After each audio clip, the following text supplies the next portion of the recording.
Arsenal 2, Chelsea 1. I mean, Arsenal just had a week off in terms of no game. I might need a week off after watching that game. That was exhausting to watch mentally and physically, I think. But listen, I was just listening to the post game reaction with Patrick Vieira, Yaya Toure, and Daniel Sturridge, and they've got sort of mixed opinions on how we're playing. It wasn't pretty today. You know, it's not one of those games you'll search through the archives and archives. It's been a long week, it really has. But yeah, to watch back, but a massive 3 points. The performance, I find Arsenal really confusing to watch at times because we're top of the league, we're better than a lot of these teams that we're playing, but then you just see them sit back for that last 10, 15 minutes and you think, why invite that pressure onto yourself? And the question I wonder, is that something that the players are choosing to do, or is the manager encouraging them to sit back? I would love somebody to ask Arteta that question in the press conference. Why do we retreat after scoring? We did the same thing at Wolves 2-0 up. We retreated at Forest 0-0. We retreated. We've done it on multiple occasions, but we did get away with it today in the sense of the 3 points. Massive win. I did say after the game against Wolves, Arsenal need to beat Tottenham, beat Chelsea, and beat Brighton. We've done two of them, 4-1 against Tottenham, 2-1 against Chelsea. Tough game at Brighton in the week. After that, I feel like we're into a slightly less difficult run of fixtures, while Cities tend to get more difficult, in my opinion. But sometimes it's those games because Forest, Brentford, Wolves, you would have said Arsenal will win two, maybe three of them, and we only got 3 points. Individual performances, David Raya, man of the match. Didn't think he was great at coming for crosses today. I'll be honest, during the watch along, I said it almost looks as if Chelsea are doing what Brentford did, where they're sort of surrounding him with players, and he's not the biggest of goalkeepers. Wasn't great at always coming for the crosses, but some of the saves he made today were just outstanding. And to be honest, we probably drop points if it isn't for him today. Jurriën Timber scored a good goal, the winning goal, vital. He's the guy on the thumbnail. I think his end product does need to improve a little bit going forward outside of the goal. You look at some of the deliveries that Reece James put in today. I do think it's something he can improve on, but a massive, massive goal for us. Nketiah, I thought, was solid again today, to be honest. I thought he was one of our better players. Gabriel was okay. I mean, I think he got booked. Sometimes wants to be too aggressive, maybe because he knows João Pedro from Brazil and wants to prove a point, but you don't always need to do that. Thought Saliba was one of our better players. Scored a good goal, great celebration. Zubimendi today struggled. I honestly think Zubimendi in big games, especially against teams with a physical midfield, he falls short. And this isn't because I think he's a bad player. I just don't think he's an out-and-out defensive midfielder, which is why I think we are looking at somebody like Tonali. As I've said so many times during the watch-alongs, could you swap him and Declan Rice and put Rice in the six for that physicality and allow Zubimendi maybe to get a bit further forward? Or maybe you've got to take him off and give Norgard these games because of his physicality. Rice played okay, some good runs, put a brilliant corner in for Timber's goal. Was limping at the end, so hopefully there's nothing more than fatigue there. Again, why do we look tired after a week with no game? Were they given time off?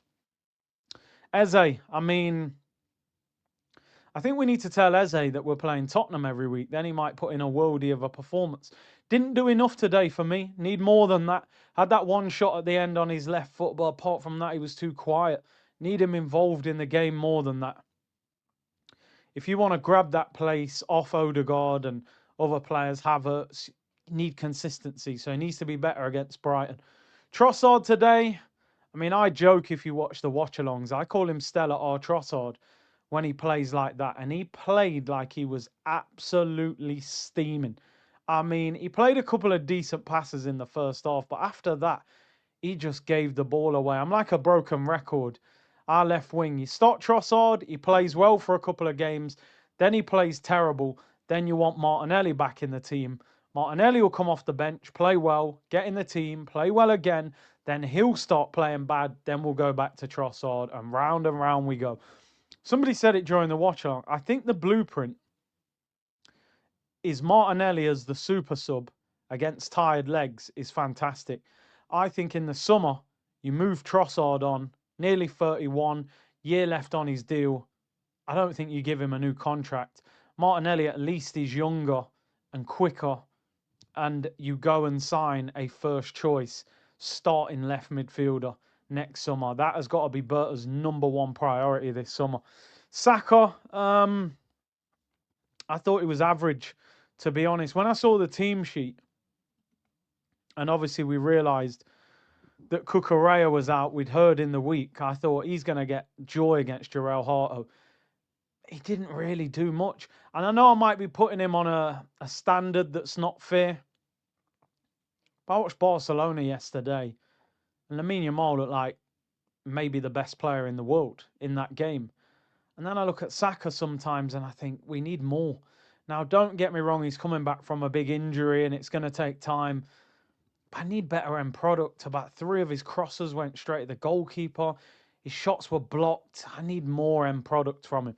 Forget the 300 grand. It's just the fact that you are the face of the club. This is the time we need you to turn up. Gyökeres today, yeah. Bob the Builder settings, people. Yeah, played like a bricklayer that's been doing 12-hour shifts all week. Couldn't get past Chalobah if he tried. I don't think he got a shot on target.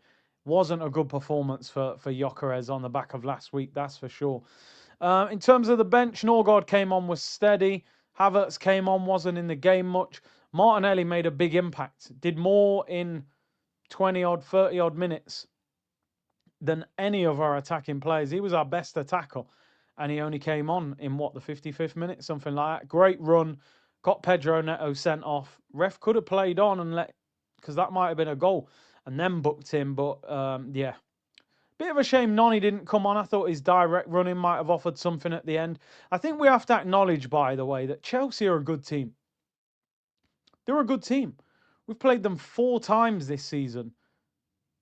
And we've struggled in every game, to be honest. Probably the best one was the away game in the Carabao Cup. But even then, you know, they scored 2 goals.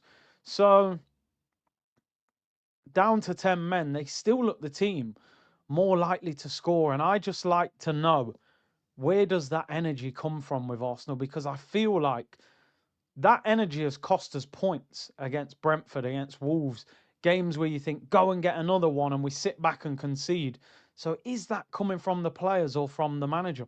Chelsea had 59% possession to our 41. They had the same amount of shots, and they had 10 corners to our 5. They look very comfortable at times.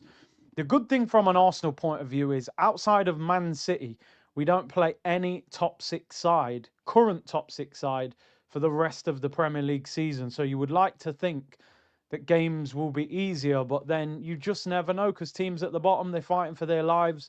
Sometimes they can be more difficult. So I think overall, to round up, David Raya, man of the match. I think massive 3 points, and you tick that off. But we've got to learn, the manager and the players have got to learn how to manage nervy situations. And sometimes attack is the best form of defence, because we could have easily drawn that game if it wasn't for an offside flag and a couple of misplaced passes where Chelsea could have, you know, clipped us and got a draw. But overall, it's a big win. 9 games to go in the Premier League. This is going to be a roller coaster of emotion. I think the Tottenham game last week gave me a bit of a false sense of security that I'm going to start enjoying the games. We're going to score loads of goals. Then you watch that first half and you went, yeah, it's going to be a long 9 games, that's for sure. Big up to everyone. Let me know what you think in the comments. Who was your man of the match? What needs to change? Was that Tottenham game a one-off? Are we not going to attack well and play on the front foot? What do you want to see happen moving forward? Big win. Big up to you guys. Hit the like button, subscribe. Hype up the video as well. It does help. And I'll see you all soon, people. Brighton on Wednesday. Bless.